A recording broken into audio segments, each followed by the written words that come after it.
Salut à tous, bienvenue pour ce nouvel épisode de Vlog Critique. Juste pour une petite annonce, c'est que Mister Anonymous ne sera plus vraiment sur mes vidéos, et je ne dirai pas pourquoi parce que c'est privé. Je voudrais revenir donc sur une saga, encore une fois, une autre rétrospective, vu que ce film est sorti cette année, au mois de février, et que je ne l'ai pas critiqué. Alors que Zootopie est sorti en février, donc j'ai eu le temps de le critiquer. Et je voudrais donc m'attaquer à la saga Alvin et les Team Max. Enfin, ça fait un moment que je voulais le faire et je le fais maintenant. On va commencer direct déjà. Bon, je vais dire que pour ceux qui n'ont pas vu les 4, bon, allez les voir parce que là en fait je vais tout dire, hein, évidemment, je vais tout spoiler comme un gros porc.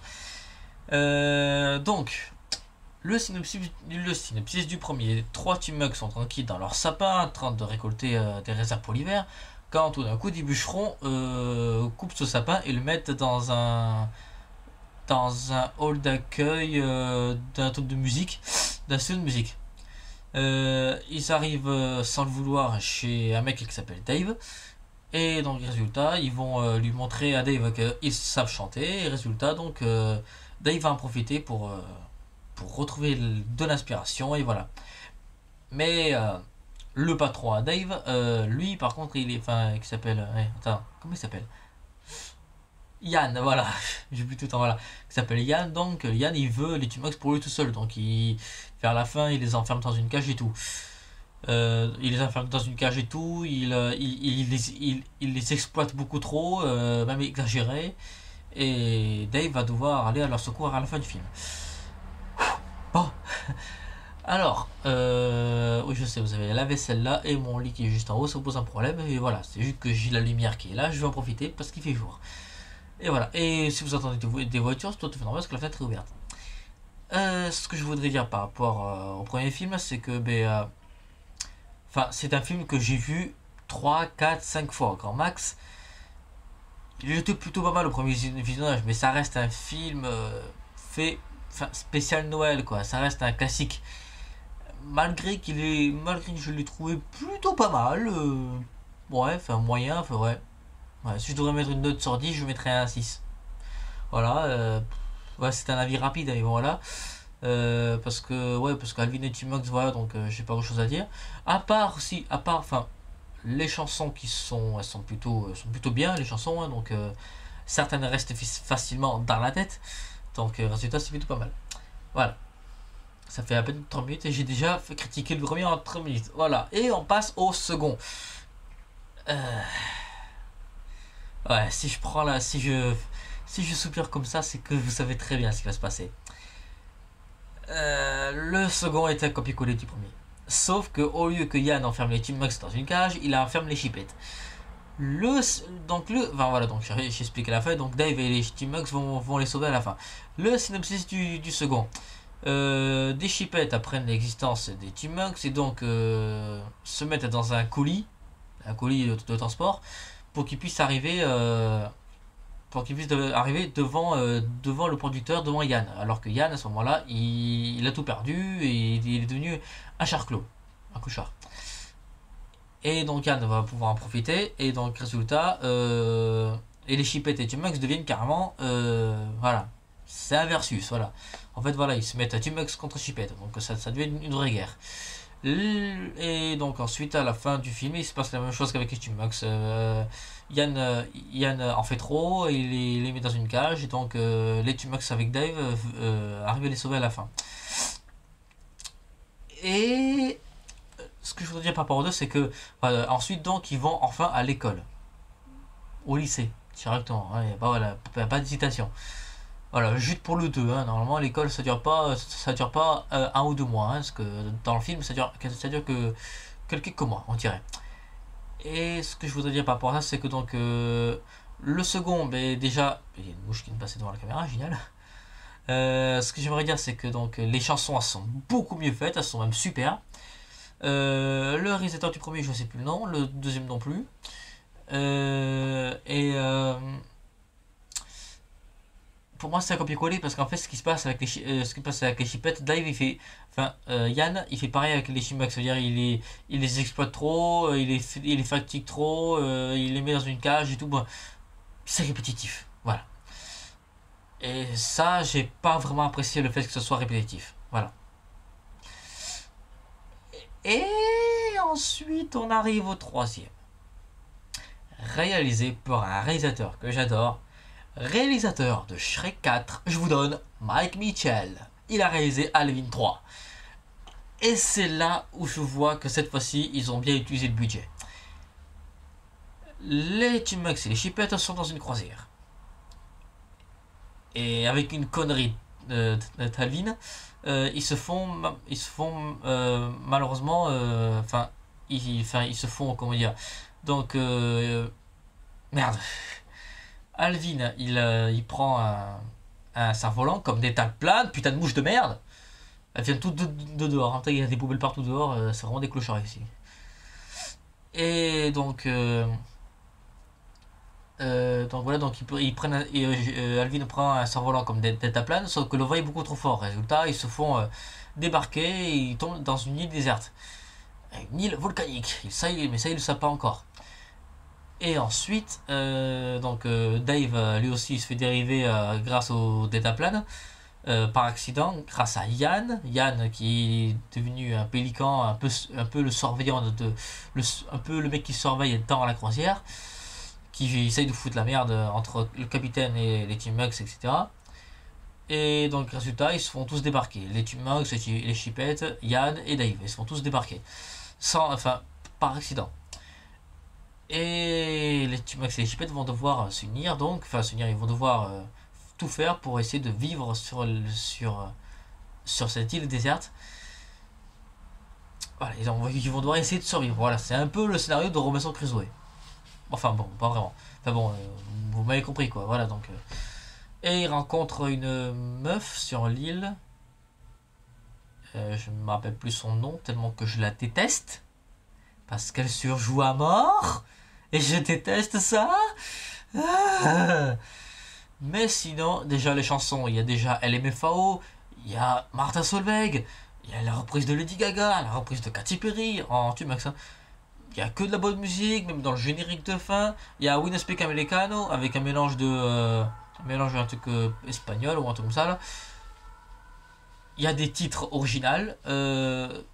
Là, pour ce troisième, ils ont fait la totale. Des bonnes chansons, un bon scénario, qu'on connaît déjà, de beaux décors, les effets spéciaux numériques par rapport au Ultimax sont beaucoup mieux faits. Enfin, tout est mieux fait et c'est vraiment génial.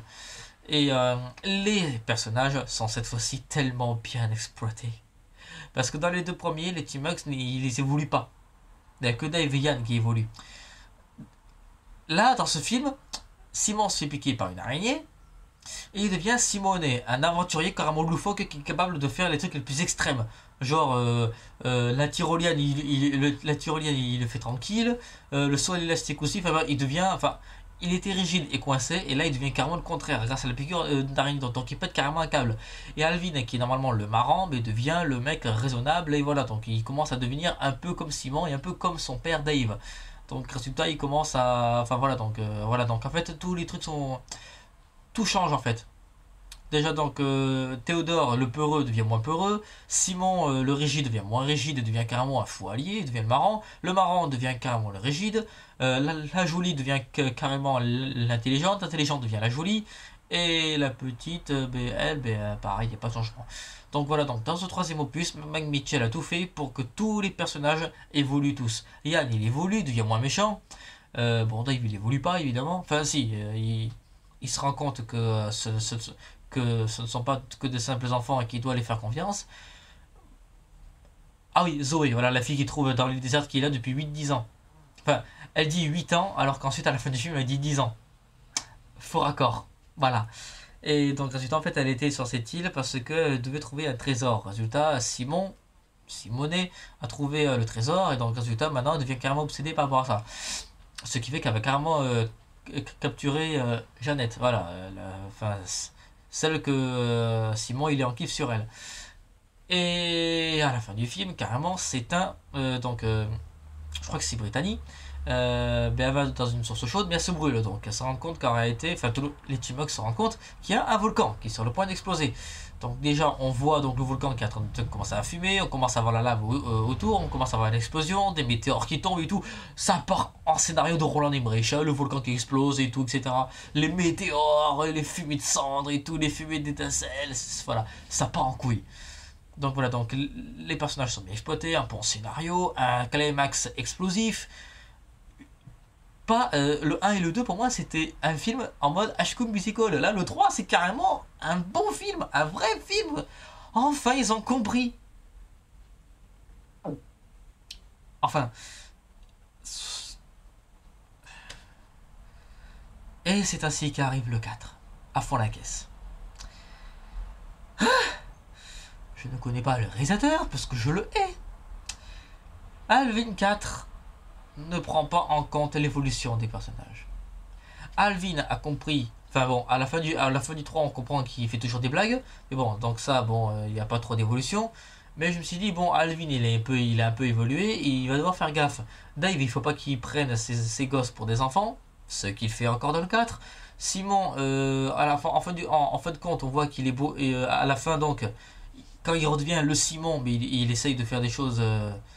enfin, il fait quand même quelques petites choses extrêmes, donc il essaye vraiment de faire des choses avec le sang-froid. Et dans le 4, ils savent ça. Donc ça veut dire que toutes les évolutions que tous les personnages ont eu dans le 3, eh ben, vous n'aurez pas l'évolution dans le 4. Dans le 4, il y a tout qui est supprimé. Les Chipettes, on les voit que pendant 5-10 minutes parce qu'ils sont en train de faire un American Idol, genre la nouvelle star en Amérique. On les voit que 5-10 minutes. Enfin, les chansons, il n'y en a presque pas. Ah oui. Et aussi Red Foo. Red Foo, ouais, le mec, le chanteur de LMFAO. Il est carrément acteur sur ce film. Par contre, il joue extrêmement mal. Mais vraiment, quand il fait par exemple, ah mais c'est dingue comme ça, tu vois. Et quand par exemple Alvin il fait, tiens, toi, tu pourras pas nous mettre un bon parallel rock, et lui il dit, ouais, tu connais tes classiques. Et genre le mec qui se la pète. Voilà, ne mettez jamais un DJ en acteur. Ça c'est pas jouer, ça c'est chanter, ça c'est mixer, ça c'est pas jouer. C'est tout. Il faut comprendre. Merde. Ah mais ils ont pas compris. Hein. Non, ils ont pas compris. Le 1, il était pas mal. Le 2, c'est un copier-coller, je l'ai détesté. Le 3, c'était le meilleur des 3. Et ils ont fait un 4 et il est encore pire que les autres. Génial. Ça vous fait un film moyen, 6 sur 10. Oui, maintenant je mets les notes. Le deuxième, je le mettrai à 4 sur 10. Le troisième, je le mets à 8,5 sur 10. Et le 4, je le mets à 2. Synopsis. Dave rencontre une femme. Et donc ensuite, cette femme a un gosse. Adolescent. Gros stéréotype. Il mange, il geek, il rôde comme un gros porc. Bon, voilà. Gros stéréotype d'adolescent. Et quand les trois Chipmunks et le mec se rendent compte que si jamais, enfin donc, Dave fait tomber de sa poche une bague de fiançailles. Donc ensuite, les trois Chipmunks et le fils en question se disent merde, ils vont être ensemble, ça veut dire que nous on va être ensemble. Donc il faut les séparer. Donc ils partent en road trip carrément pour empêcher le mariage. Bon, à la fin, en réalité, en fait, ils voulaient rien demander à la meuf en question en fait. Il était en train de dépanner un ami à lui. Et voilà. Et le scénario du on va séparer les parents, ça a déjà été trop fait les mecs. Après il y a de moins en moins de chansons, mais le fait qu'ils ont fait Upton Funk de Bruno Mars, mais cette fois-ci ils ont pas fait, cette fois-ci c'est pas mixé carrément. Genre c'est avec des instruments trompette et tout, enfin c'est fait à la main avec des instruments, pas en mode DJ genre party rock et tout. Non, c'est des vrais. C'est un vrai orchestre qui a fait Upton Funk vers Chipmunks. Je vous conseille vraiment d'aller sur YouTube ou sur Spotify ou sur Deezer, de chercher Alvin et les Chipmunks 4 Upton Funk reprise de Bruno Mars. Sur YouTube on voit plein de reprises d'Alvin parce que c'est des gens qui font des montages exprès, etc. Mais cette version là avec un vrai orchestre, etc. Là par contre dès que je l'ai écouté, je l'ai vu au cinéma. Et dès que j'ai commencé à écouter le rythme avec la trompette et tout, moi putain, j'étais en mode déhanché, t'as vu? Donc j'étais en mode, mais j'étais conquis. Là par contre, Uptown Funk en mode trompette, en mode instrumental, etc. J'ai été conquis tout de suite. Mais sinon le scénario, c'est pas répétitif, mais on l'a déjà vu beaucoup de fois. Ça ne peut pas, ça ne peut pas, c'est fini ça. Voilà, c'est pas possible, pas possible. Donc, c'était mon avis rapide sur la rétrospective de Alvin. Je vous donne une petite annonce juste à la fin. Voilà, une petite annonce. Les prochains vlogs critiques, je vais critiquer la saga Kung Fu Panda. Oui, parce que je l'ai vu au cinéma, donc autant le critiquer aussi. Je vais critiquer aussi Bruce Dundies 3, Doctor Strange et les trolls. Et normalement, les enfants extraordinaires de Miss je sais pas quoi de Tim Burton. Voilà, normalement ces 5 là, normalement je vais les critiquer. Très bientôt, vous aurez les critiques en ce mois-ci, promis. Et je devrais retourner à Bordeaux dans pas longtemps, donc vous aurez un autre diaporama de Bordeaux avec des photos inédites, parce que je vais pas retourner aux mêmes endroits que d'habitude, donc ça veut dire que vous aurez des photos que vous n'avez pas encore vues précédemment. Voilà, petite annonce, voilà comme ça.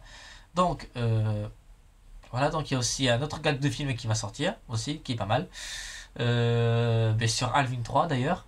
Quand par exemple Alvin il fait non, comme ça on dirait Dark Vador, j'adore ce moment-là. Et je voulais le mettre en gag de film, voilà. Voilà, j'ai fini les annonces, j'ai fini ma critique. Donc n'hésitez pas à liker si vous a plu ou à vous disliker. Je passe aussi à une dédicace à mon collègue youtubeur Omega Shooter. Merci pour ta dédicace que tu as fait dans le premier épisode de ton let's play sur Mario Kart. Merci beaucoup. Voilà, donc je te fais une dédicace à toi aussi. Voilà. J'espère que tu. Et si jamais tu vois cette vidéo et que tu vois que je te fais une dédicace, est-ce que tu pourrais mettre en commentaire que tu as bien entendu que. Voilà quoi. Bon, tu vois ce que je veux dire. Mets un commentaire et je le verrai. Voilà. Donc n'hésitez pas aussi à commenter, à dire. Enfin, je sais pas, des améliorations de décor, je sais pas. Bon, déjà, dites-moi aussi c'est par rapport à la lumière, parce que là on voit beaucoup mieux comparé à celui que à School Day, parce que School Day je l'avais fait sur mon canapé, mais la qualité c'était pas trop ça. Donc dites-moi si vous êtes mieux par rapport à la qualité. Je vais acheter un trépied bientôt, donc résultat je vais pouvoir faire des vidéos un peu plus haut, enfin donc voilà, donc beaucoup mieux fait. Et voilà. Voilà, donc je vous souhaite une bonne continuation sur YouTube. N'hésitez pas à vous abonner. C'était DJ Scorpions pour vous servir.